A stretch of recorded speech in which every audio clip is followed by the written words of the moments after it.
चलिए, स्वागत है आप लोगों का टारगेट सोनू यूट्यूब फैमिली में।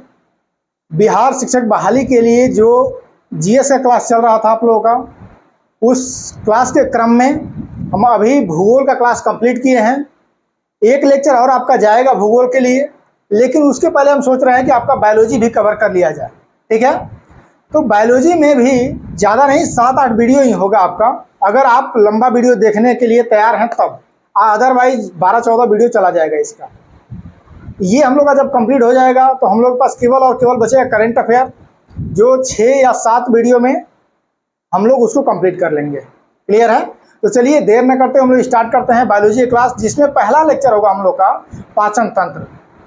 ठीक है, तो पाचन तंत्र को देखते हैं। वही टॉपिक हम सेलेक्ट करके लेकर आए हैं जहाँ से बीपीएससी क्वेश्चन पूछता है। देखिए, पढ़ने के लिए तो आप बहुत कुछ पढ़ सकते हो, लेकिन जहाँ से क्वेश्चन पूछता है पहले उसको कंप्लीट कर लो, उसके बाद टाइम बचे तो आप पढ़ते रहना। ठीक है, चलिए स्टार्ट करते हैं हम लोग। पाचन तंत्र या डाइजेस्टिव सिस्टम, ये फिगर हम पहले से बना लिए हैं, इसलिए कि हमारा फिगर उतना अच्छा बनता नहीं है, तो हम प्रयास किए कि अपने तरफ से बेस्ट दें। ये हमारा बेस्ट है, आप लोग अपने तरफ से अच्छा बना लीजिएगा। ठीक है, चलिए सबसे पहले देखते हैं हम लोग कि पाचन तंत्र क्या होता है, सिस्टम क्या होता है। सिस्टम का मतलब ये हुआ ना कि जब बहुत सारी चीजें एक प्लेटफॉर्म पे आपको दे दी जाए, उसे सिस्टम कहते हैं। बहुत सारी चीजें एक प्लेटफॉर्म पे, जैसे मान लीजिए कि हमारे पास कंप्यूटर सिस्टम है, हम लोग का मोबाइल एक सिस्टम है। क्यों? बहुत सारा वर्क क्या करता है, एक जगह पे करके आपको दे देता है। उसी तरीके से पाचन तंत्र मतलब इस पाचन को करने के लिए बहुत सारा मतलब सिस्टम काम कर रहा है, बहुत सारे मतलब फंक्शन काम करेंगे, और एक जगह पर उसको हम अगर देख लें तो इसको क्या कहेंगे, पाचन तंत्र कहेंगे। पहला क्वेश्चन यहीं से स्टार्ट होता है कि पाचन की प्रक्रिया क्या होती है। पाचन की प्रक्रिया क्या होती है? भौतिक प्रक्रिया, रासायनिक प्रक्रिया, या भौतिक और रासायनिक दोनों होती है? जवाब दीजिए आप लोग। भौतिक क्रिया, रासायनिक क्रिया, या भौतिक रासायनिक दोनों होती है? तो देखिए, भौतिक क्रिया क्या होती है, जब हम एक्सटर्नल काम करते हैं, जैसे मान लीजिए कि दांत से हम लोग क्या करते हैं, उसको तोड़ते हैं, तो ये भौतिक क्रिया हो गया। और जब हमारे एंजाइम उसको क्या करते हैं, उसको कंपोनेंट में तोड़ते हैं, तो ये रासायनिक क्रिया हो गया। इसका मतलब हमारा जो पाचन होता है वह भौतिक रासायनिक दोनों क्रिया होता है। ठीक है ना? तो भौतिक और रासायनिक दोनों होता है। क्या होता है वो? भौतिक प्लस रासायनिक दोनों क्रिया होता है हमारा जो पाचन होता है।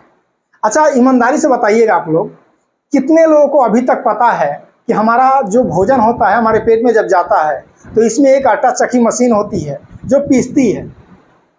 ईमानदारी से बताइए। चलिए आप लोग कमेंट देखते हैं, कितने लोगों को पता है कि हमारे पेट में एक मशीन होती है जो क्या करती है, जब हम भोजन करते हैं तो उसको पीसती है। भाई, हमको तो जब हम बीएससी में गए तब तक यही पता था। ठीक है ना? अब आप लोग बताइए किनको क्या पता है। अब बताएं या आप लोग ना बताएं, लेकिन मैक्सिमम लोगों को यही पता होगा, लेकिन ऐसा होता नहीं है। चलिए आज हम लोग देखते हैं, जितने लोगों को पता हो कि हमारे पेट के अंदर एक इंजन है, मशीन है, वो भी ध्यान से देखें, और जिनको पता है कि नहीं इंजन मशीन नहीं है लेकिन कुछ ना कुछ होता है केमिकल प्रोसेस, वो भी देखें। आज सारा डाउट क्लियर हो जाएगा आपका। ठीक है, तो यहाँ पर हम देखेंगे कि जो हमारा भौतिक और रासायनिक क्रिया है वह 2 पार्ट में होगा। हमारा जो पाचन होगा वह 2 पार्ट में होगा। किन किन पार्ट में? एक तो पाचन नलिका में, पाचन नली होगा, और एक पाचन ग्रंथि होगा, पाचन ग्रंथि। अब ये क्या होता है? पाचन नली मतलब कितने पार्ट से कहां से पचता है भोजन, ये देखा जाएगा, पढ़ा जाएगा। तो पाचन नली हम देखेंगे, सबसे पहले हमारे मुख गुहा में ही पाचन स्टार्ट हो जाता है, तो हम क्या लिखेंगे, मुख गुहा, मतलब हमारे मुंह के अंदर ही पाचन स्टार्ट हो गया। उसके बाद जब हमारा भोजन जाता है वो कहाँ था है, अमाशय में। कहाँ था बाबू? अमाशय में। अब ये अमाशय कहाँ पे, देखिए मुख गुहा ये हो गया, मुख गुहा कौन सा हो गया, ये हो गया। अमाशय ये हो गया, इसको हम लिख देते हैं ऐसे, अमाशय।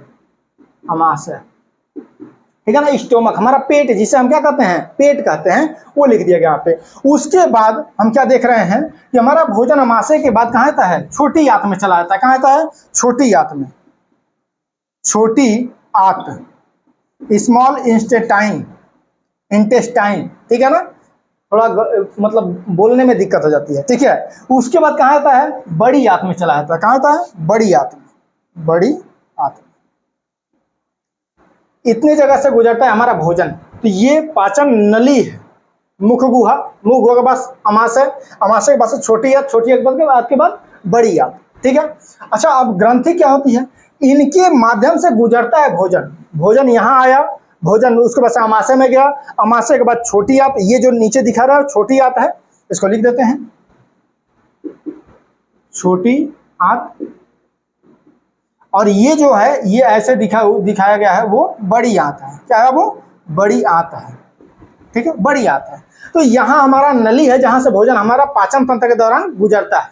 उसके बाद पाचन ग्रंथियां हैं जो बीच में इनको क्या करती हैं? पाचन की क्रिया में सहायता करती हैं, अर्थात रासायनिक क्रिया में सहायता करती हैं। तो ये कौन कौन ग्रंथियां हैं? तो पहले हमारे पास मुख में ही होती हैं, जिनका नाम है लार ग्रंथि। क्या नाम है?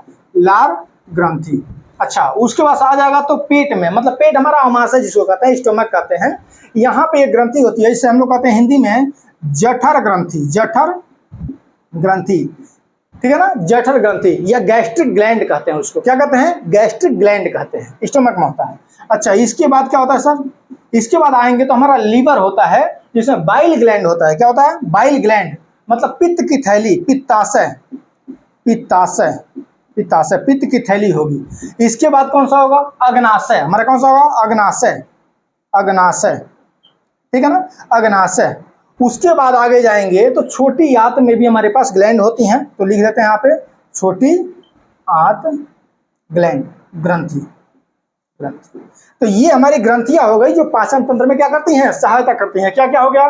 पाचन नली, मुख गुहा, अमाशय। पाचन नली में क्या होगा? मुख गुहा, अमाशय, छोटी आंत और बड़ी आंत। ग्रंथियों में क्या क्या सहायक करेगा? लार ग्रंथि, जठर ग्रंथि, पित्ताशय, अग्नाशय और छोटी आंत। ये हम पढ़ेंगे इसमें, जो पाचन तंत्र में सहायता करेगा। क्लियर हो गया ना? तो ये जितना दिखाया गया सब रासायनिक क्रिया है। कौन सी क्रिया बाबू? रासायनिक क्रिया। तो सर आप बोले थे भौतिक प्लस रासायनिक है, तो भौतिक वाला तो बताया नहीं। चलिए अब इसके बाद बताएंगे, इसको आप नोट कर लीजिए। नोट कर लिए होंगे, दिखाई दे रहा है ना? क्लियर। चलिए इसको मिटा दें, मिटाते हैं। अब यहां सबसे पहले देख लें सर भौतिक क्रिया कहां होती है।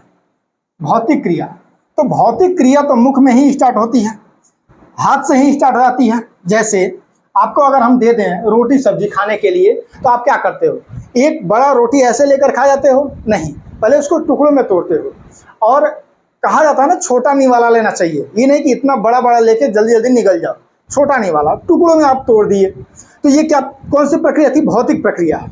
और उसके बाद से उसको मुख में ले गया। मुख में जैसे ही जाया क्या करेगा? ये दांत जो तुम्हारे हैं वो उसको कुचलना स्टार्ट कर देंगे, जबरदस्त तरीके से कुचलेंगे उसको, तो दांत कुचलना स्टार्ट करते हैं। तो भौतिक क्रिया दांतों के द्वारा कंप्लीट होती है। इसके बाद रासायनिक क्रिया स्टार्ट होती है। तो भौतिक क्रिया जो करने वाले कारक हैं उनको देख लेते हैं। मतलब किसको पढ़ेंगे हम लोग? दांत को, दांत को, ठीक है ना, टीथ। दांत कितने प्रकार के होते हैं? तो देखिए दांतों को अगर ऐसा बना दें हम, ये वाला नीचे वाला जबड़ा बस दिखा रहे हैं, नीचे वाला ये, ठीक है ना, ये जबड़ा दांत। तो यहां से बीच से ऐसे पार्ट कर दिया जाए, मतलब 1/4 भाग इधर, तो यहाँ पे 2 दांत होते हैं, 2, ठीक है ना, 2। इसको कहते हैं इंसाइजर। क्या कहते हैं? Incisor, incisor. इसके बाद एक ऐसे तिरछा होता है, तिरछा, ये होता है केनाइन, केनाइन। इसके बाद कितना हो गया बाबू? 1 और ये 2, कितने हो गए? 3 हो गए। और 3 होने का मतलब कितना हो गया? टोटल दांत कितने होते हैं? 32, 32। और 3 हो गए, तो अगर इधर 3 हो गए तो इधर भी 3 होगा, अर्थात इधर भी 2 होगा हमारा इंसाइजर और 1 होगा केनाइन। ये नीचे वाला है तो ऊपर भी होगा, मतलब 3 इधर 3 इधर, 6 दूनी 12 हो गया, 12 हो गया। अब क्या होता है? अब यहाँ पे होता है इंसाइजर, केनाइन, उसके पास होता है प्रीमोलर, प्रीमोलर 2 हो गया, प्रीमोलर। उसके पास होता है 3 मोलर। क्या हो गया? मोलर। इसको कहते हैं प्रीमोलर, प्रीमोलर, और ये होता है मोलर।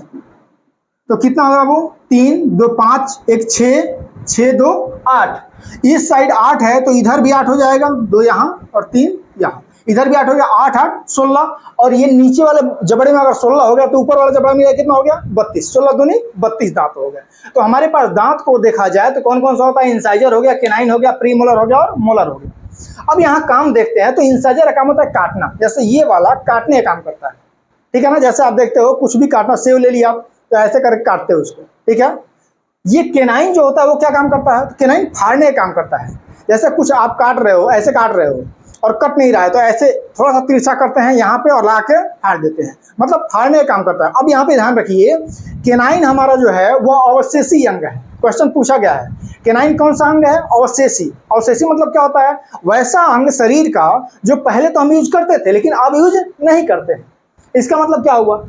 हम लोग पहले जानवरों को मार करके और कच्चे खा जाते थे, तो कच्चे जब खाएंगे तो फाड़ने के लिए जरूरत होगी ना, तो ये दांत ऐसे निकला रहता था। जिसका केनाइन जितना बड़ा वो उतना ज्यादा मांसाहारी, भाषा जिसका केनाइन जितना ज्यादा बड़ा उतना ज्यादा मांसाहारी, ठीक है। तो ये केनाइन का काम हो गया फाड़ना। अच्छा, प्री मोलर और मोलर का काम हुआ। प्री मोलर का भी काम होता है चबाना और मोलर का भी काम होता है चबाना, लेकिन सबसे ताकतवर जो होगा मतलब तोड़ने के लिए वो मोलर ही होगा। जैसे आप गन्ना लेते हो तो गन्ना को अगर मतलब उसका खाल निकालना है, चिबना है उसको, तो ऐसे करके ऐसे पकड़ कर खोल सकते हो, पता चलेगा जो तुम्हारा ये इंसाइजर है वो बाहर निकल गया। तो क्या करते हैं, उसको यहाँ पे लेके जाते हैं। और जो ये मोलर है मतलब 3 दांत यहाँ वाला, ये देखो ऐसे ऐसे ऐसे करो तो ये निकल रहा है ना ऐसे, ये मोलर वाला यहाँ पे ले जाकर तोड़ते हैं, पट से टूट जाता है, ठीक है। हड्डी वगैरह तोड़ना होता है तो कैसे तोड़ते हो? कैसे? मोलर से ही, ठीक है ना। हाँ, फाड़ना है तो भाई केनाइन से फाड़ सकते हो आप लोग। तो ये हमारी दांत का प्रोसेस हो गया। अब यहाँ देखते हैं कि सर दांत में एक दूध का दांत कहा जाता है जिसे कहते हैं मिल्क टीथ। मिल्क टीथ, दूध का दांत। तो दूध का दांत क्या होता है? दूध का दांत 20 होता है बाबू, 20। और एक होता है जो एडल्ट टीथ होता है, एडल्ट टीथ, वो कितना होता है? वो होता है 12। सर 20 और 12, लेकिन पूरे जीवन काल में हम एक जो क्वेश्चन देखे थे कि कितना आता है? 52 आता है। टोटल जीवन काल में कितने दांत निकलते हैं बाबू? 52। तो फिर आप बोले कि मिल्क टीथ कितना? 20 और ये कितना? 12। तो 20 और 12 32 हुआ, 52 कैसे हो गया? हुआ। देखिए, मिल्क टीथ वो है मतलब दूधा का दांत वो है जो 2 बार आता है। जब बच्चा छोटा होता है तो उसके दांत निकलने स्टार्ट होते हैं, और दूधा का दांत धीरे धीरे 12 वर्ष के बाद गिरना स्टार्ट होते हैं, और सारा दूध का दांत गिर जाता है, उसका मिल्क टीथ गिर जाता है, और फिर 20 ये दांत निकलते हैं, ठीक है। और तब ये निकलता है, इसे कहते हैं, इसको 12 कहते हैं परमानेंट टीथ मतलब अस्थायी दांत, और ये होता है मिल्क टीथ अर्थात अस्थायी दांत। अस्थायी मतलब आएगा फिर जाएगा फिर आएगा। अच्छा, तो ये 20 दो बार आएगा तो 20 दूनी 40 और 12 क्या हो गया? कितना हो गया? 52। 20 दूनी 40 और 12 52, ठीक है। अब यहाँ बात आती है कि सबसे लास्ट में जैसे हम लोग क्या देखते हैं कि 20 सर हो गया मतलब मिल्क टीथ, लेकिन एक होता है युवा अवस्था में। युवा अवस्था में कितना होता है? तो लिखते हैं 28 दांत। अब ये प्रश्न ये उठता है कि सर 28 दांत युवा अवस्था में क्वेश्चन पूछा गया है। किशोरावस्था, इसको किशोरावस्था भी कहते हैं, किशोरावस्था में। तो किशोरावस्था में कितना? 28 दांत। बच्चे के दूध दांत कितना? 20, और मतलब एडल्ट का कितना? ये 32। तो ये 28, ये 20 तो समझ में आ गया सर, 20 समझ में आ गया। अच्छा, 20 ये होता कौन सा है? 20 ये कौन सा होता है? ये क्वेश्चन है। देखिए, सबसे पहले इंसाइजर आता है बच्चे का, सबसे पहले इंसाइजर। और इंसाइजर जैसे ही आएगा ना, उसका जो मांसपेशी है जहां दांत निकलता है उसमें जलन होगा, खुजली होगा उसको, और इसीलिए बच्चे क्या करते हैं? दांत काटते हैं। जैसे बच्चे को ले लो, गोद में ले लो यहाँ पे, तो पता चला यहाँ पकड़ लिया। क्यों पकड़ लिया? उसके मतलब जलन हो रही है, उस वहाँ पे खुजली हो रही है, तो वो क्या करता है? पकड़ता है, दांत काटता है, ठीक है। तो यहाँ हो गया इंसाइजर आएगा, उसके बाद से केनाइन आ जाता है, उसके बाद से मोलर का 2 दांत आते हैं। मोलर के 2 दांत, ध्यान रखिए, प्री मोलर नहीं। तो ये देखिए, इंसाइजर 2, एक केनाइन 3, और प्री ये मोलर के 2 दांत कितने? 5। तो 5 इधर 5 इधर, 5 दूनी 10, और 5 इधर और 5 इधर, ऊपर 10 10 20 दांत किसमें? दूधा के दांत। उसके बाद क्या होता है सर? किशोरावस्था में 28 कौन निकलता है? तो देखिए, किशोरावस्था में ये प्री मोलर आ जाता है, प्री मोलर किशोरावस्था में आता है। अच्छा, तो 2 इधर 2 इधर 4, ऊपर 2 इधर 2 इधर 8, तो कितना हो गया? 28। अभी भी 4 दांत की कमी है। सबसे लास्ट में कौन निकलता है? प्री मोलर का लास्ट वाला, प्री मोलर का लास्ट वाला, जिसे गांव में देहात में कहते हैं बुद्धि का दांत। क्या कहते हैं? बुद्धि का दांत, अकिल का दांत निकल रहा है, अकिल मतलब बुद्धि, ठीक है ना। और ये दांत निकल गया, इसका मतलब बुद्धिमान हो गए। कई लोगों का तो अब जबड़ा ही छोटा होता जा रहा है, तो कितना निकल रहा है? 28 ही निकल रहा है। बात समझ में आ रही है?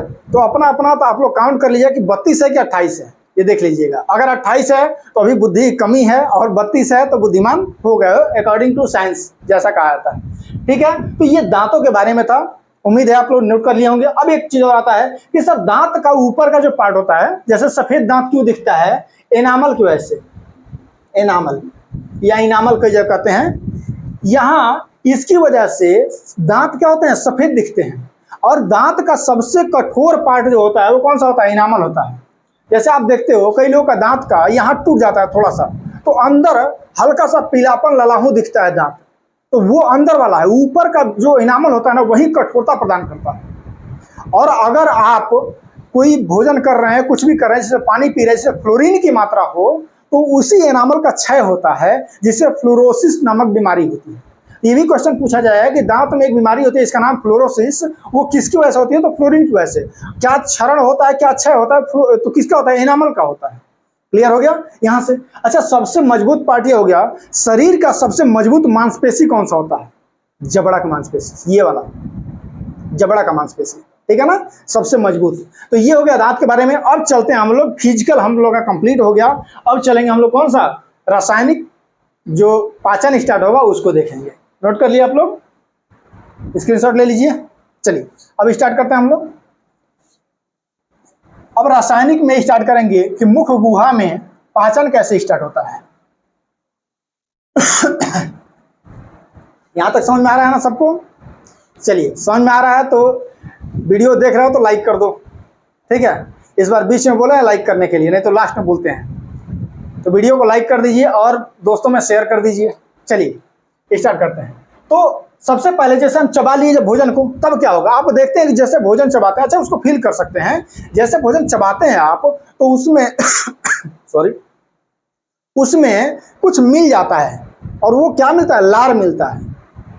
तो हमारे पास मुख में 3 जोड़ी ग्रंथियां पाई जाती हैं, जिसे लार ग्रंथियां कहते हैं, ठीक है, जिसे क्या कहते हैं? लार ग्रंथियां कहते हैं। अब इन लार ग्रंथियों में एक जोड़ी जो सबसे इंपॉर्टेंट होता है वो है कर्णपेशी ग्रंथि। कर्णपेशी यहाँ पे होता है, कर्णपेशी ग्रंथि। नोट कर लीजिएगा आप लोग, अब इतना लिखेंगे नहीं।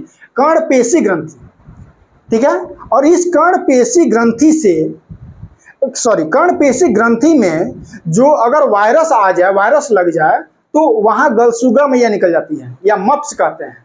गांव में क्या कहते हैं? गलसूगा मैया। यहाँ पे फूल जाता है, गर्म पट्टी लगाई जाती है, तो उसमें कर्णपेशी ग्रंथि। क्लियर है? चलिए अब यहां पे लार ग्रंथि जो है, लार ग्रंथि, इससे क्या निकलता है? वो लार निकलता है। क्या निकलता है? लार निकलता है। अब लार में क्या क्या पाया जाता है? लार से, लार में क्या क्या पाया जाता है उसको देखते हैं। Saliva, saliva. अब इस सेलिवा एक कंपोनेंट देख लीजिए, कंपोनेंट क्या क्या पाया जाएगा। सबसे पहले तो ये बताइए, लार में वाटर पाया जाता है कि नहीं पाया जाता है? अभी ऐसे कीजिए, नहीं आ रहा है। चलिए गोलगप्पा खा लिया जाए, गोलगप्पा का नाम आएगा तो तुरंत आ जाएगा, ठीक है। तो लार निकल, उसमें क्या है? वाटर है, और क्या है? और इसमें म्यूसिन प्रोटीन है, म्यूसिन प्रोटीन है, म्यूसिन प्रोटीन है। और क्या है? एमाइलेज है, एमाइलेज है, ठीक है। तो वाटर है, म्यूसिन प्रोटीन है, और एमाइलेज है। किसमें? हमारे लार में, ठीक है। अब ये लार करता क्या हो रहा है? एक मिनट, चलिए, ठीक है। तो इसमें वाटर पाया गया, म्यूसिन प्रोटीन और एमाइलेज पाया जा रहा है। अब ये लार करता क्या है? जैसे ही हम भोजन करते हैं और चबाते हैं उसको, तो आप देखते होंगे कि बैक्टीरिया आ जाते हैं मुख में। जैसे मान लीजिए कि आप जा रहे हैं कहीं से, मूली लिए, खा लिए, बाहर से आप ऐसे खड़े हैं, तब तक कोई आ गया, कुछ जैसे बिस्किट का पैकेट फाड़ा, कहा कि एक उठा लीजिए, बिना हाथ धोए हम लोग क्या करते हैं? उठा लेते हैं। तो फिर वहां से बैक्टीरिया जाते हैं, तो लार मारना स्टार्ट करता है। लार पहले क्या करता है? बैक्टीरिया को मार देता है, ठीक है। उसके बाद से इसमें वाटर हो गया। अब म्यूसिन प्रोटीन, इसमें प्रोटीन पाया जाता है।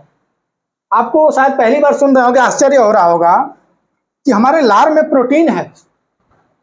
अब सोचिए, 10 रुपये जिलेबी के लिए कितना प्रोटीन गवा दिए, हजारों का प्रोटीन खराब कर दिए हम। बात समझ में आ रहा है ना? अगर आप कहीं पे लार चुहा रहे हो, लार चूना समझ रहे हो ना, तो इसका मतलब तुम किसका नुकसान कर रहे हो? प्रोटीन का। और प्रोटीन जाके खरीदो, 1 चम्मच प्रोटीन खरीदोगे 50 रुपए का पड़ जाएगा। तो फिर ऐसे क्या करना है? कोई भी सामान देख करके और वहां पे लार नहीं गिराना है, क्लियर है? म्यूसिन प्रोटीन, म्यूसिन प्रोटीन का मतलब क्या हुआ? म्यूकस जैसे होगा वो, ये म्यूकस भी छोड़ता है, लार में म्यूकस भी होता है। आप कभी जैसे देखना, जैसे आप भोजन कर रहे हो, ठीक है, और तब तक कंकड़ पड़ गया, कुछ पड़ जाए, तो तुरंत आदमी क्या करता है? बाहर निकालता है। बाहर निकालता है, देखता है कि एक चिपचिपा पदार्थ उसमें सना हुआ, तो ये सना हुआ चिपचिपा म्यूसिन है, म्यूकस, म्यूसिन प्रोटीन, ठीक है ना, ये सना हुआ पदार्थ है। अच्छा, जब ये सना होगा, जैसे मुख में हम जब उसको चबाते हैं तो उसको बोलस कहते हैं। ये नोट कर लीजिएगा थोड़ा सा, उसको क्या कहते हैं? बोलस कहते हैं, बोलस। मुख में जब चबाते हैं, जैसे जब म्यूसिन उसको क्या करते हैं? लगा लेते हैं, तो उसको बोलस कहते हैं। बोलस कहाँ हुआ? यहाँ पे हुआ। और जब पेट में आ जाता है, यहाँ पे आ जाता है, तो उसको काइम कहते हैं। क्या कहते हैं? काइम, काइम, ठीक है। और जब, समझिए बात को, अभी आगे पढ़ाएंगे, यहां बता देते हैं। बोलस कहते हैं जब मुख में उसको चबा लेते हैं, जब यहां से पूरा प्रोसेस में पूरा गुजरते हुए कहां चला जाए? छोटी आंत तक, तो उसको क्या कहते हैं? काइम कहते हैं। लेकिन जैसे ही बड़ी आंत में जाए, और बड़ी आंत में जाने के बाद वहां से वाटर को एब्जॉर्ब कर लिया, सोख लिया जाए पानी को, तो उसको क्या कहते हैं? काइल कहते हैं, काइल। चलिए भाई, यहां से एक क्वेश्चन आपका बन गया। एक चीज ध्यान रखिए, इस डाइजेशन सिस्टम से जो 9, 10, 11, 12 एग्जाम वाले लोग हैं, उनका 2 क्वेश्चन फिक्स है, जितना बताएंगे हम। और प्राइमरी वाले हैं तो 4 क्वेश्चन फिक्स है, यहां से आएगा ही आएगा, ठीक है ना। तो इसको पूरा एकदम नोट करते चलिए और तैयार करते चलिए। तो बोलस मतलब मुख में जो मिला दिया जाए भोजन को, जैसे कंकड़ पत्थर या कुछ पड़ जाता है तुरंत निकाल देते हैं, वो क्या है? बोलस है। जो मिक्स हो गया है, उसमें क्या क्या मिक्स हुआ है? बोलस में वाटर मिक्स हुआ है, म्यूसिन प्रोटीन मिक्स हुआ है, एमाइलेज मिक्स हुआ है। अच्छा, एमाइलेज क्या करता है सर? तो एमाइलेज स्टार्च का पाचन करता है। किसका पाचन करता है? स्टार्च का। ये स्टार्च क्या है? जैसे कोई भी अनाज ले लो, गेहूं ले लो, तो उसका एक मतलब छिलका होता है, उसे स्टार्च कहते हैं। उस कार्बोहाइड्रेट होता है, ऊपर वाला छिलका जहां से वो जमता है, कार्बोहाइड्रेट होता है। जो भी मतलब आटा खाना चाहिए उसमें स्टार्च होना चाहिए। अर्थात जो आपके घर आटा पिसा के आता है ना, उसमें चलनी से सब चाल दिया जाता है, तो जो भूसी निकलता है ना, भूसी, वही स्टार्च है भाई। उसको निकाल के फेंक देते हैं लोग, उसको नहीं फेंकना है। और कितना हो आप निकाल लोगे, कुछ ना कुछ स्टार्च रहेगा। अगर स्टार्च नहीं रहा, डाइजेशन उसका नहीं होगा। मैदे की आप रोटी खा के देखो, उसके बाद देखो कितना नुकसान होता है। मैदे का जितना सामान खाते हो, कहा गया है ना, बाघ भट्ट का नाम सुना आप लोग? बाघ भट्ट मतलब शरीर के लिए वो मतलब वरदान साबित हुए। बाघ भट्ट जी जितना कहे वो कर लीजिए, तो आपका बीमारी नहीं होगा, तबियत खराब नहीं होगा। बाघ भट्ट जी कहते हैं ना कि 3 चीजें सफेद जो है, शुगर, साल्ट और मैदा, इन तीनों को जीवन से एकदम कम कर दीजिए तो स्वस्थ रहेंगे। तो मैदा क्यों? उसमें स्टार्च है ही नहीं, भूसी उसका पूरा निकाल दिया गया। क्लियर है? तो स्टार्च, स्टार्च मतलब कार्बोहाइड्रेट ही एक प्रकार का है स्टार्च। अब यहाँ पे एक और क्वेश्चन लीजिए जो पूछा गया है, कार्बोहाइड्रेट का पाचन कहाँ होता है? मुख गुहा से। कहाँ होता है? मुख गुहा में, ठीक है। प्रोटीन हो गया, वाटर हो गया भाई, ये वाला मिटा देते हैं। बोलस जब मुख में होता है, पाचन ग्रंथियों में घूमता रहता है जब छोटी आंत तक, तो काइम कहलाता है। और जब मल द्वार से बाहर निकलने वाला होता है, अर्थात इसमें पानी एब्जॉर्ब कर लिया जाता है इसमें से, अवशोषित कर लिया जाता है, तो क्या कहलाता है? ये काइल कहलाता है। क्लियर है? तो ये हो गया हमारा लार, लार की बात हो गई। अब आगे चलते हैं हम लोग। लार ग्रंथि हो गया। अब यहां से लार ग्रंथि के बाद यहां आप देखेंगे, यहां जैसे आप देखते हो ना, कुछ भी यहां ध्यान देना आप लोग, यहां कुछ ऊपर नीचे हो रहा है ना, टॉन्सिल है। क्या नाम है इसका? टॉन्सिल है। ये डिफ्रेंशिएट करता है कि नाक के माध्यम से जो चीज जाए वो कब जाए। और जैसे मुंह बंद कर लो, सांस ले रहे हैं तो टॉन्सिल नीचे हो जाती है और ये खुल जाता है, ठीक है ना, और फेफड़े में चला गया ऑक्सीजन, मतलब जो भी हवा है। क्लियर है? और जब कुछ खाता है तो ये ऊपर उठता है, और नाक के द्वार जो यहाँ जाकर मिलता है ना, उसको बंद कर देता है कि भाई भोजन डायरेक्ट नीचे जाए, भोजन सरक ना जाए। अब देखते हो आप लोग खाते हो कभी कभी और सरक जाता है। सरकना का मतलब क्या हुआ? टॉन्सिल अभी ऊपर जा रहा था तब तक आप खा गए, तो उसी फंस के नाक के माध्यम से अनाज आता है, चावल का दाना कभी कभी निकल जाता है, ठीक है ना। ये टॉन्सिल है। अब टॉन्सिल का काम क्या है? यह लिम्फ छोड़ता है, लिम्फ, एक ये भी लिक्विड छोड़ता है, इसका नाम है लिम्फ। और लिम्फ क्या करता है? बैक्टीरिया और वायरस का मारने का काम करता है। आप देख रहे हो कि शुरू से लेकर अंत तक, अभी आगे नीचे भी बैक्टीरिया और वायरस को मारा जा रहा है, मारा जा रहा है। क्लियर है? तो टॉन्सिल से निकलता है लिम्फ, लिम्फ क्या करता है? बैक्टीरिया और वायरस को मार देता है, मारने के बाद अलाउ करता है कि भाई अब नीचे जाओ। तो यहां से लेकर के, टॉन्सिल से लेकर के और यहां तक, इसको कहते हैं ग्रास नली। क्या कहते हैं? ग्रास नली। ये ग्रास नली है, ठीक ठीक है ना, यहाँ से लेकर यहाँ तक। और ये ग्रास नली जो होता है वहाँ एक भी पाचन नहीं होता है। अब आपसे क्वेश्चन पूछ सकता है पाचन की क्रिया कहाँ नहीं होती है? मुख गुहा में, ग्रास नली में, अमाशय में, छोटी आंत में, कहाँ नहीं होती है? ग्रास नली में। ग्रास नली में पाचन क्रिया नहीं होती है। अब ग्रास नली करता क्या है, जैसे ही भोजन यहाँ से आएगा नीचे जाएगा, यहाँ से लेकर कर यहाँ तक लगभग ये मतलब तय करता है दूरी। तो अगर ये ग्रास नली ओपन कर दिया जाए, गिरे तो डब से जाके गिर जाएगा। जैसे हम खा लें, मान लो कोई लड्डू खाए, निवाला इतना बड़ा हमारा है, और जाकर डब से गिरे कहाँ? अमाशय की थैली पर जाके गिरेगा तो चोट लगेगा ना। तो इसके लिए क्या बनाया गया? इसको बनाया गया है पतला। और क्वालिटी कैसी है, कभी आप लोग यूट्यूब खोलिएगा और वहाँ पे सर्च कीजिएगा कि सांप जो है वो किसी चीज़ को कैसे निगलता है। इतना पतला सांप होता है और इतना बड़ा मेढक को निगल लेगा। तो आप देखोगे निगलने के दौरान कि जैसे जैसे वो अपने मतलब पेट के तरफ ले जाएगा ना, अपने तरफ, तो पीछे से दबाता जाएगा, उसकी मांसपेशियां सिकुड़ती जाएंगी, आगे खुलती जाएंगी और धीरे धीरे वो धीरे धीरे घसटेगा नीचे। उसी तरीके से हमारा जो ग्रास नली होता है, इसमें जो भोजन होता है वो उसी तरीके से नीचे जाता है। मतलब इधर से लगेगा मांसपेशियां सिकुड़ रही हैं और नीचे खुल रही हैं और धीरे धीरे आके यहाँ पे क्या हो जाएगा? गिर जाएगा। ये समझ में आ गया? अब जैसे ही यहाँ पे गिरेगा, अमाशय में कौन सी ग्रंथि है? जठर ग्रंथि। कौन सी ग्रंथि है? जठर ग्रंथि। इंग्लिश में क्या कहेंगे? Gastric gland. Gastric gland. अब गैस्ट्रिक ग्लैंड क्या क्या काम करता है उसको देख लेते हैं। इसको मिटा रहे हैं, ठीक है। चलिए भाई, मजा आ रहा है पढ़ने में? मजा आ रहा है ना? समझ में आ रहा है? जठर ग्रंथि। जठर ग्रंथि। अब जठर ग्रंथि से क्या निकलता है? जठर रस निकलता है। क्या निकलता है? जठर रस निकलता है। और इस जठर रस से तीन चीजें निकलती हैं। क्या क्या निकलता है? Hydrochloric acid, HCl। जठर ग्रंथि से जठर रस निकलता है, मतलब गैस्ट्रिक ग्लैंड से गैस्ट्रिक जूस निकलता है। और ये होता क्या है ना कि जैसे ही यहाँ पे भोजन आता है, यहाँ से फवारा टाइप में छोड़ना स्टार्ट करता है, फवारा टाइप में, ठीक है ना, फवारा टाइप। और तो इसमें क्या क्या निकलता है? गैस्ट्रिक ग्लैंड से गैस्ट्रिक जूस, जठर रस। ये जठर रस का जो पीएच मान होता है वह कितना होता है? 1.5 से 2। कितना क्या होता है? PH value. और ये पीएच वैल्यू इतना होगा तो क्या होगा? वो अम्लीय होगा ना, मतलब एसिडिक होगा। एसिडिक होगा, एकदम जबरदस्त एसिडिक। HCl अगर शरीर पड़ जाए तो जल जाएगा।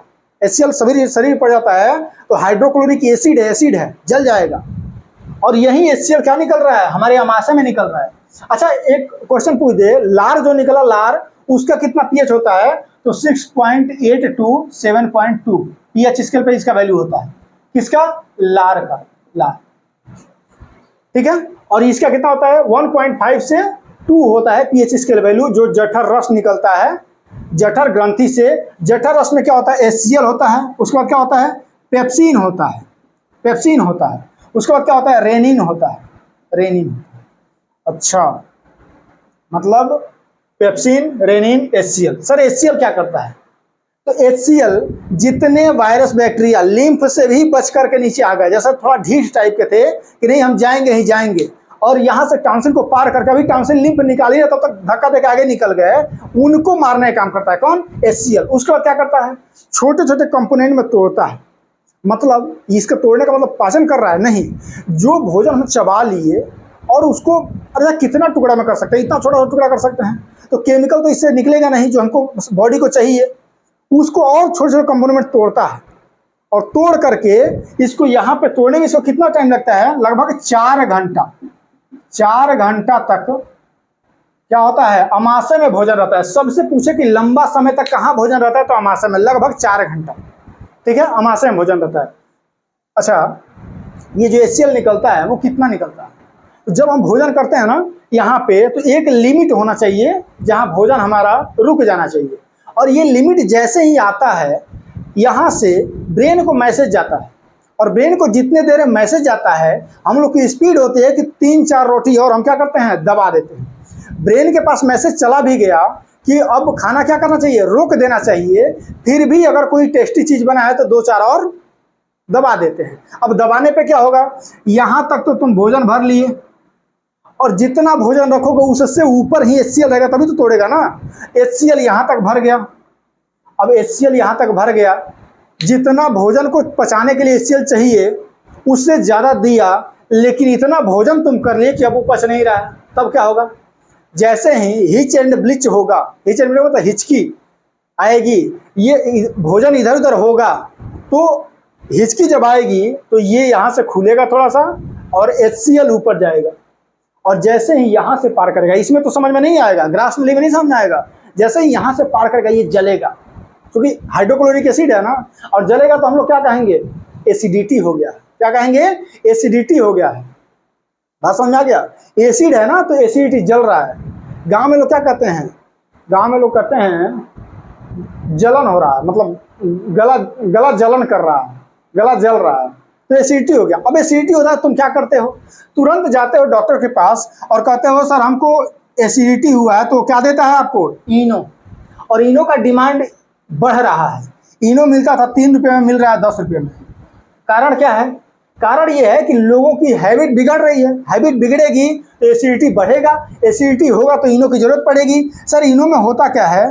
MgOH का whole twice, milk of magnesia, इसका नाम क्या है वो? Milk of magnesia. अच्छा ये क्या होता है? तो ये बेस होता है। क्या होता है? बेस होता है। अच्छा तो सर ये होता है एसिड, ये होता है बेस, मिल जाता है तो कर देता है न्यूट्रल। क्या कर देता है? न्यूट्रल करता है। और जैसे ही आप इनो पियोगे एसिडिटी हो जाएगी, खत्म। क्यों? एसिड जो ऊपर आ रहा था उसको कर दिया न्यूट्रल, यहाँ ऊपर गिरा और इस पार्ट को न्यूट्रल कर दिया। सर एसिड जब पी लेंगे, सॉरी एसिड पीने में मर जाएंगे, ये इनो जब पी लेंगे तो एसिडिटी तो खत्म हो जाएगी, लेकिन क्या उससे कोई समस्या है? समस्या है क्या? एसिड जो चाहिए था इस भोजन को कंपोनेंट में तोड़ने के लिए, भाई आपने उसकी एसिडिटी ही खत्म कर दी। मतलब डाइजेशन बिगड़ जाएगा। डाइजेशन बिगड़ेगा तो सड़न होगा, अब डाइजेशन नहीं होगा, सड़न होगा, और सड़न होगा तो आगे चल के बीमारियां होंगी, आगे अभी हम बताएंगे। ठीक है, तो ये आमाशय में हमारा भोजन का पाचन स्टार्ट हुआ। HCl का काम हमने देख लिया। अब सर पेप्सिन और रेनिन क्या करता है? तो जो पेप्सिन होता है इसको मिटा देते हैं बाबू। ये MGOH पूछा गया क्वेश्चन है। मेरे मुख से निकले हुए प्रत्येक शब्द नोट कर लीजिए, एक एक क्वेश्चन है। बात समझ आ रहा ना? जितना कुछ बोला जा रहा है सब एक एक क्वेश्चन है। क्वेश्चन नहीं होता तो हमारे पास इतना टाइम नहीं है कि हम आपको लिखवाएं, वो भी उस समय जब आपका एग्जाम आपके सर पे चढ़ा हुआ है। ठीक है, तो नोट करके याद कीजिए। चलिए, पेप्सिन क्या करता है? प्रोटीन का पाचन करता है। अच्छा तो सर प्रोटीन का अभी तक पाचन नहीं हुआ था? नहीं हुआ था। और पेप्सिन क्या करता है? प्रोटीन को पेप्टोन में चेंज करता है। किसमें बाबू? पेप्टोन में। अच्छा मतलब प्रोटीन का पाचन हो गया? नहीं हुआ, प्रोटीन को पेप्टोन में चेंज कर दिया। चलिए सही है, मतलब हमारा प्रोटीन का पाचन कहाँ होता है? अमाशय में स्टार्ट होता है। क्या होता है? अमाशय में स्टार्ट होता है। कौन करता है? पेप्सिन करता है। अच्छा सर रेनिन क्या करता है? तो रेनिन एक ही काम करता है कि ये उस प्रोटीन का, मतलब प्रोटीन का पाचन करता है जिस प्रोटीन का नाम है केसिन। क्या नाम है उसका? केसिन। अच्छा सर केसिन कहाँ पाता है? तो केसिन पाता है दूध में। दूध में जो प्रोटीन होता है उसका नाम क्या है? केसिन। बाकी जो प्रोटीन है उसका नाम है प्रोटीन। ठीक है, तो बाकी जो प्रोटीन है उसको पेप्सिन तोड़ देगा। जैसे मान लो तुम कुछ भी खा लिए, चिकन खा लिए, मछली खा लिए, जो प्रोटीन खाए उसको कौन तोड़ देगा? पेप्सिन तोड़ देगा। लेकिन अगर दूध खा रहे हो तो उसको रेनिन तोड़ेगा, इसलिए कि दूध में पाए जाने वाले प्रोटीन का नाम है केसिन। ठीक है, तो उसको क्या कर दिया? ये तोड़ दिया। कौन? रेनिन। अब आप देखते हो कि जैसे ही छोटे बच्चे को दूध पिलाया जाता है, दूध पिलाया जाता है और तुरंत अगर वोमिटिंग कर दे, उल्टी कर दे, तो क्या होता है? फटा हुआ दूध आता है। मतलब उसको दूध को दही में चेंज करता है। कौन? रेनिन। रेनिन का काम है। ठीक है, अच्छा ये केसिन हो गया। दूध का जो सफेद रंग होता है ना, व्हाइट, वो किसकी वजह से होता है? केसिन की वजह से। ये भी क्वेश्चन है। दूध का जो सफेद रंग होता है वो केसिन की वजह से होता है। चलिए भाई मान लिए, लेकिन सर आप ये बताइए कि दूध हल्का हल्का पीलापन झलकता है, वो किसकी वजह से? जैसे भैंस का दूध सफेद होता है ना जी, और गाय का हल्का हल्का पीलापन झलकता है, किसकी वजह से? तो व्हाइट तो होगा केसिन की वजह से। लेकिन जो पीलापन आएगा, पीलापन, वो किसकी वजह से? तो वो कैरोटीन की वजह से। क्वेश्चन ये भी है, नोट करते जाओ भाई। केवल क्वेश्चन का एक बमबारी है। कैरोटीन है और प्लस B2 है, विटामिन B2 है और कैरोटीन की वजह से। तो अगर ऑप्शन में कैरोटीन आए तो कैरोटीन ही सही है। किसकी वजह? कैरोटीन की वजह से दूध का रंग पीलापन होता है। केसिन की वजह से दूध क्या होता है? सफेद दिखता है। केसिन क्या है? प्रोटीन है जिसका पाचन कौन करता है? रेनिन करता है। रेनिन कहाँ निकलता है? तो अमाशय में निकलता है। कहाँ से निकलता है? जठर ग्रंथि से निकलता है। जठर ग्रंथि से जठर रस निकलता है, उसका ही एक पार्ट है रेनिन। उम्मीद है समझ में आ गया होगा। पेप्सिन भी समझ में आ गया, रेनिन समझ में आ गया, HCl समझ में आ गया। अब यहाँ पे बात आई है कि सर यहाँ पे तो 4 घंटा रुक गया, छोटे छोटे कंपोनेंट टूट गया, प्रोटीन का पाचन भी हो गया, सर कार्बोहाइड्रेट का पाचन, स्टार्च का पाचन वहीं हो गया, प्रोटीन का हो गया। मुख्य रूप से पचने वाला पार्ट कौन कौन सा होता है? देखिए, कार्बोहाइड्रेट मतलब स्टार्च, प्रोटीन और फैट, ये तीनों पच जाएं, छोटे छोटे कंपोनेंट टूट जाएं, तो समझो कि तुम्हारा पाचन क्लियर हो गया। अच्छा, तो उसमें से कार्बोहाइड्रेट पच गया सर, स्टार्च पाचन स्टार्ट हो गया है, लेकिन प्रोटीन का पाचन स्टार्ट हुआ है, पचा नहीं है। प्रोटीन जब टूटेगा तो अमीनो एसिड जब बन जाए ना, तो उसको कहते हैं पाचन कंप्लीट हुआ। चलिए एक और क्वेश्चन हो गया, प्रोटीन जब टूटा है तो क्या बनता है? Amino acid.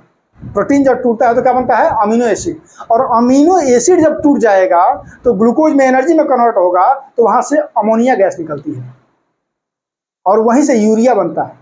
और यूरिया का निर्माण कौन करता है? लीवर। यूरिया का निर्माण कौन करता है? लीवर। नोट कर लीजिए, आगे ही बताएंगे, लेकिन जो बोलते जा रहे हैं नोट करते जाइए, ठीक है। चलिए, अब यहां से ये तो पूरा एसिड हो गया बाबू, अब एसिड होकर आगे बढ़ रहा है, देख रहा हो ना, आगे बढ़ रहा है।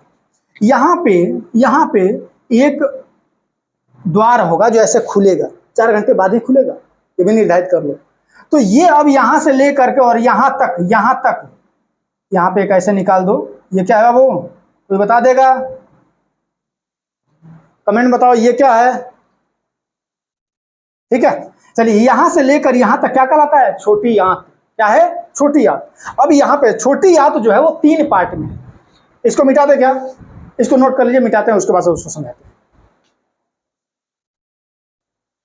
चलिए नोट कर लिए इसको। अब हम लोग स्टार्ट करेंगे कि आगे जब बढ़ता है तो क्या होता है। इसको मिटाते हैं, लंबा नहीं ना हो रहा है वीडियो, कहिएगा 2 पार्ट में कर देंगे डाइजेशन सिस्टम को, लेकिन पढ़ने में कोताही नहीं, जितना पढ़िए याद कर जाइए। चलिए भाई, अब यहां देखेंगे कि जो छोटी आंत है हमारी, छोटी आंत यह 3 पार्ट में है। यह कितने में है? 3 पार्ट में है। कौन कौन? डियोडेनम, डियोडेनम। दूसरा कौन सा है? जेजुनम, नम, एम छूट रहा है भाई क्यों? तीसरा है इलियम। ये 3 पार्ट है किसका? छोटी आंत। अब कहां कहां होता है ध्यान समझिए, यहां दिखा रहे हैं आपको, ये जो गेट खुल रहा है ना, ये वाला, यहां से लेकर और सी टाइप जो बना है, सी टाइप ऐसे, ये क्या है? ये आपका है डियोडेनम, ठीक है। अब डियोडेनम से लेकर के और यहां तक ये दोनों पार्ट पाया जाता है, लेकिन ये मतलब कहीं पे, जैसे देखो यहां पे भी एक मतलब ग्रंथि है, यहां पे भी ये ग्रंथि है जो इसको अलग करती है, लेकिन यहां से लेकर यहां तक कुछ दिखाई नहीं देता जहां से अलग हो। बस अंतर क्या होता है कि जहां से जेजुनम खत्म होता है, इलियम स्टार्ट होता है, वहां से छोटी आंत, मान लेते हैं यहीं से छोटी आंत क्या होने लगती है? थोड़ी मोटी होने लगती है। छोटी क्या हो गई? मोटी हो गई, ठीक है। छोटी आंत थोड़ी मोटी हो जाती है, मतलब इलियम मोटा होता है, जेजुनम क्या होता है? थोड़ा सा पतला होता है। बस अंतर यही है। काम बता दीजिए सब। देखिए, ये है आपका लीवर। क्या है? लीवर। लीवर में यहां पे है बाइल ग्लैंड, बाइल ग्लैंड, एक मिनट इसका नाम क्या है जी? बाल ग्लैडर, ठीक है ना, बाल ग्लैडर ही कहते हैं ना जी। पित्ताशय, क्या कहते हैं उसको इंग्लिश में?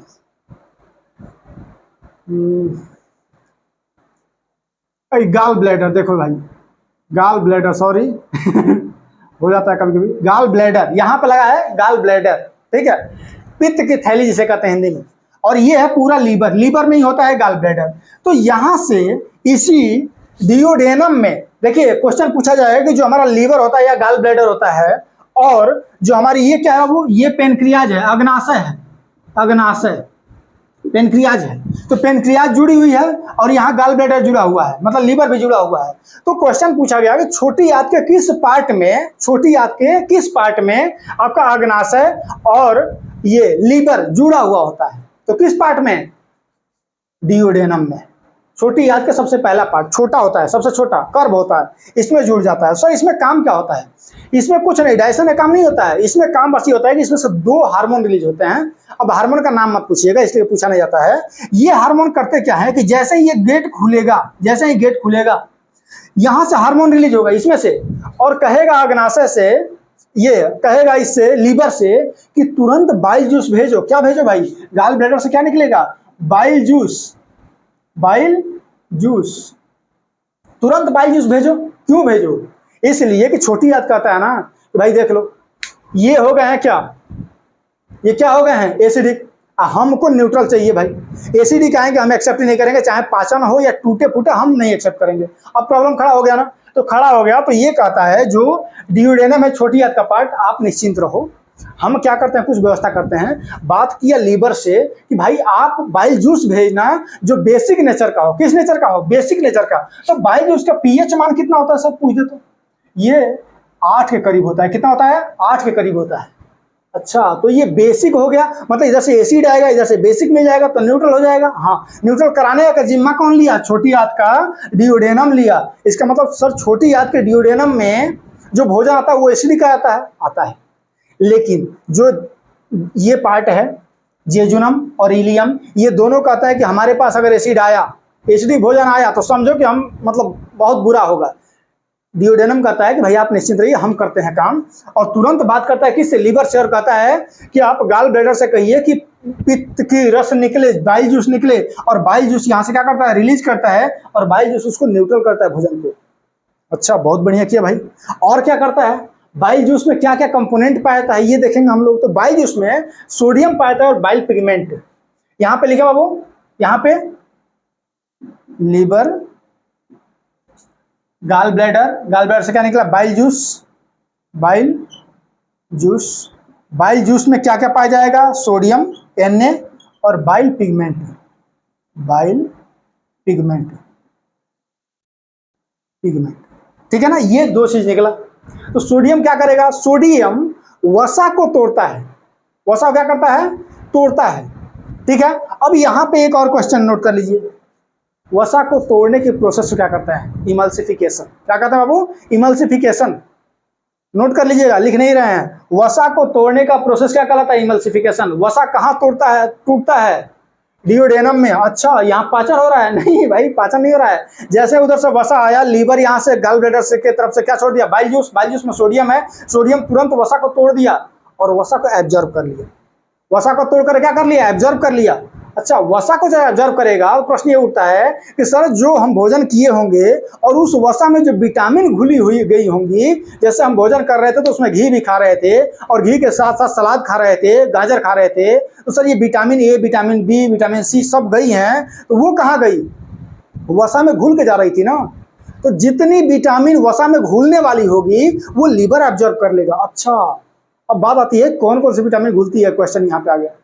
A B C D E के, इतना विटामिन है हमारे पास। कौन कौन सा है बाबू? A B C D E के, इतना विटामिन है। बहुत बढ़िया। अब प्रश्न ये उठता है कि वसा में कौन घुलेगा? तो जो जल में नहीं घुलेगा वो वसा में घुलेगा। इनमें से जल में कौन कौन घुल सकता है? हमको पता है कि विटामिन सी नींबू में पाया जाता है। पाया जाता है कि नहीं पाया जाता है? और जब नींबू में पाया जाता है, हम नींबू को पानी में निचोड़ के पीते हैं, तो इसका मतलब नींबू घुल जा रहा है, इसका मतलब विटामिन सी भी घुल जाएगा। अच्छा, और हमको ये भी पता है कि सर विटामिन सी के बगल वाला भी घुल जाता है, मतलब बी और सी ये वाटर में घुलते हैं। कहाँ घुलते हैं? वाटर में। याद करने का तरीका, वाटर में घुल गया तो बाकी बचाव कहाँ घुलेगा? कहाँ घुलेगा? ए डी ई के, ये वसा में घुलेगा। वसा में। अच्छा, अब पता चला कि वसा में घुल गया कौन? ए डी ई के। क्लियर है? अब कौन एब्जॉर्ब कर लिया वसा को? लीवर।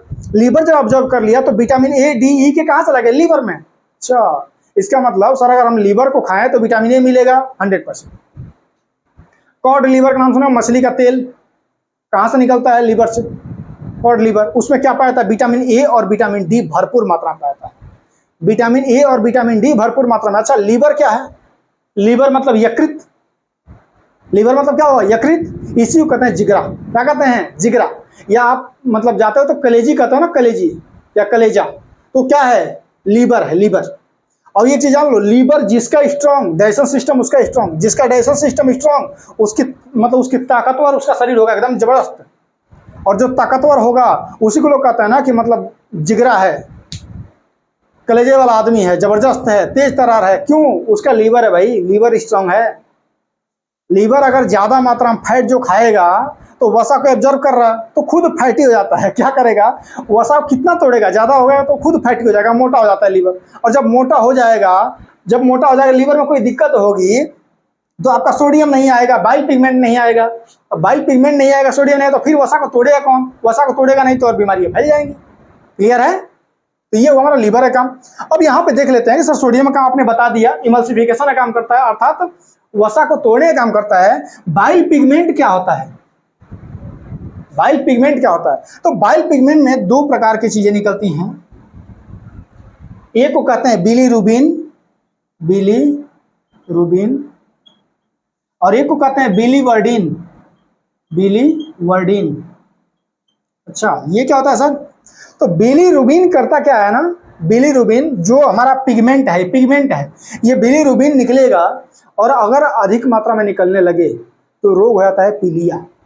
शरीर पीला पड़ता है ना, शरीर पीला पड़ता है तो लोग कहते हैं कि पीलिया हुआ है। पीलिया होने का मतलब क्या कहेंगे, जॉन्डिस हुआ है। और जॉन्डिस क्यों होता है? जब लीवर खराब होता है। लीवर कब खराब हो जाए? बिलीरुबिन ज़्यादा निकलने लगा।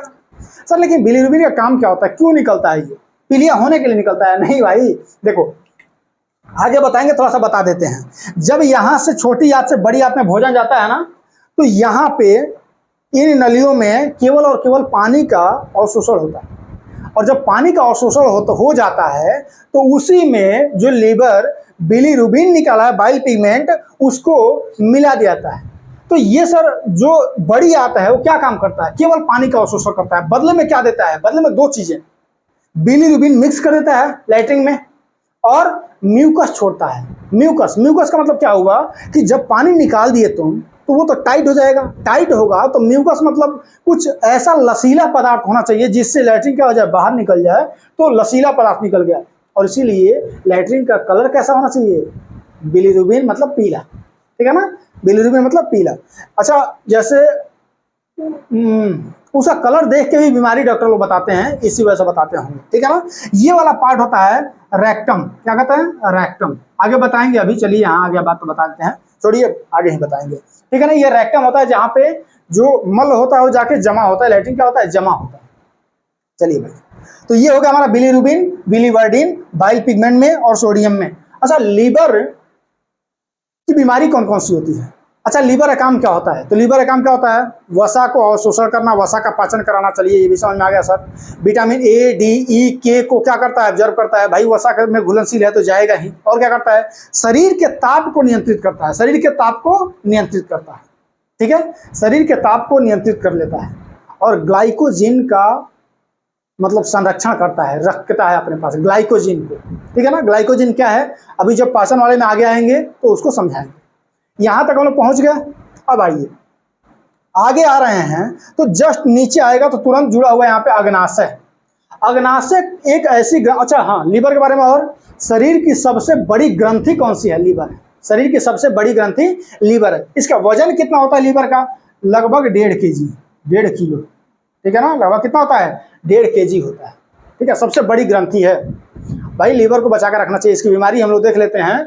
बीमारी कौन कौन सी होती है? लीवर में जॉन्डिस होता है, पीलिया हो गया। अगर बिलीरुबिन बढ़ गया तो पीलिया हो गया। और क्या होता है सर? अच्छा, ये कैसे होता है जॉन्डिस सर? तो ये खराब पानी पीने से होता है। मतलब बाहर का खाना खाने से, जैसे आप जा रहे हो कहीं पे और मूली दिखा, उसका पत्ता तोड़े बिना धोए खा गए, तो इससे क्या होता है? जॉन्डिस होता है। मतलब प्रदूषित जल से, प्रदूषित भोजन से होता है। क्वेश्चन पूछा गया है कि जॉन्डिस किससे होता है? वायरस से, बैक्टीरिया से। भाई वायरस बैक्टीरिया से नहीं होता। किससे होता है? प्रदूषित जल और प्रदूषित भोजन से। अब आते हैं और कौन कौन सी बीमारी होती है लीवर की। तो लीवर की बीमारी आप लिख लीजिए कि इसमें हेपेटाइटिस होता है, hepatitis B, hepatitis C, hepatitis D, hepatitis E, hepatitis K, hepatitis A. Bharat में ए, बी, सी ही पाया जाता है। सबसे खतरनाक हेपेटाइटिस बी होता है। ये किससे होता है? ये भी प्रदूषित जल, प्रदूषित भोजन से हेपेटाइटिस भी होता है। तो हेपेटाइटिस से क्या होता है कि पहले तो जॉन्डिस होगा, अगर बढ़िया से इलाज नहीं हुआ तो लीवर सड़ने लगता है। तो आपसे पूछे कि हेपेटाइटिस क्या है, तो लीवर का सड़ना ही हेपेटाइटिस है। लीवर का सड़ जाना हेपेटाइटिस है। ठीक है, तो ये सब बीमारियां होती हैं। लीवर को भाई स्वस्थ रखो, सब लोग लीवर की जांच कराते रहो। अगर कहीं भी आपको दिक्कत आ रहा है डाइजेशन सिस्टम में, इसका मतलब लीवर में कहीं ना कहीं परेशानी है, उसका आप लोग जांच कराओ। ये हमारी तरफ से सलाह है आपके लिए। ठीक है, तो हम लोग पहुंच गए कहाँ तक? लीवर तक। अब अग्नाशय, छोटी आंत और बड़ी आंत, इसको हम लोग देखेंगे अगले वीडियो में। वीडियो लंबा हो रहा है थोड़ा सा, ठीक है। तो आज के लिए इतना ही। एक बार हम लोग क्या करते हैं, समराइज करते हैं। हम लोग क्या देखे, जो पाचन तंत्र है वो कौन सा क्रिया है भौतिक और रासायनिक। भौतिक कैसे, पहले तो हाथ से तोड़ देते हैं, मसल देते हैं, खाते हैं, दांत से चबाते हैं, तो ये भौतिक क्रिया है। उसके बाद रासायनिक क्रिया स्टार्ट होता है। भोजन का पाचन कहाँ से स्टार्ट होता है, क्वेश्चन पूछे, मुख गुहा से स्टार्ट होता है।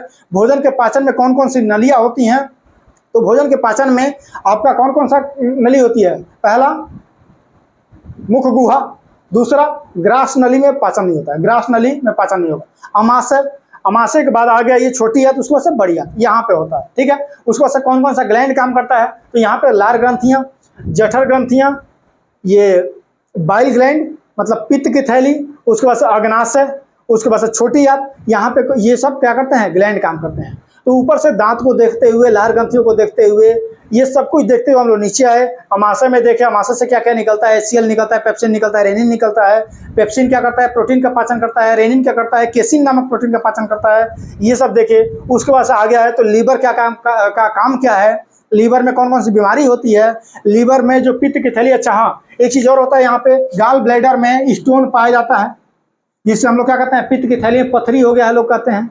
जब कहोगे किसी से कि हमको पथरी हो गया, तो क्वेश्चन पूछा जाए कहाँ हुआ है, पथरी दो ही जगह होता है, किडनी में और पित्त की थैली में, गाल ब्लैडर में। तो लोग कहेंगे किडनी में हुआ है, नहीं पानी ज्यादा पियो क्या हो जाएगा, गल जाएगा।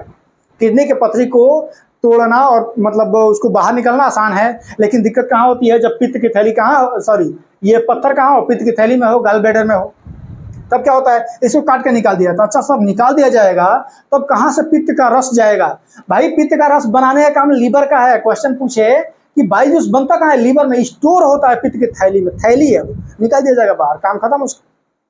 क्लियर है। तो ये हम लोग देख लिए। अब कल देखेंगे हम लोग अग्नाशय, उसके बाद देखेंगे कि ये छोटी आंत और बड़ी आंत में कैसे पाचन होता है। उम्मीद है यहाँ तक वीडियो आप लोग अच्छा लगा होगा।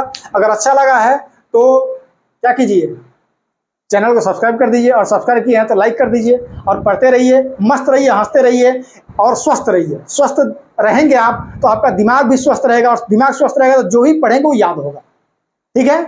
इस समय सबसे बड़ा प्रॉब्लम आ रहा है कि किस तरीके से सर हम लोग मतलब एग्जाम का प्रेशर बढ़ता जा रहा है। अभी 1 महीना बचा हुआ है भाई, अब ज़्यादा पढ़ने की जरूरत नहीं है, आपको 30 जुलाई तक ही पढ़ना है। उसके बाद एक्स्ट्रा एक वर्ड भी आप मत पढ़िएगा, हमारी बात मानिएगा, एक वर्ड। अगर प्लानिंग बना कर रखे है ना कि 30 जुलाई के बाद हम ये चीज़ पढ़ेंगे, ये महा बेवकूफ़ी है।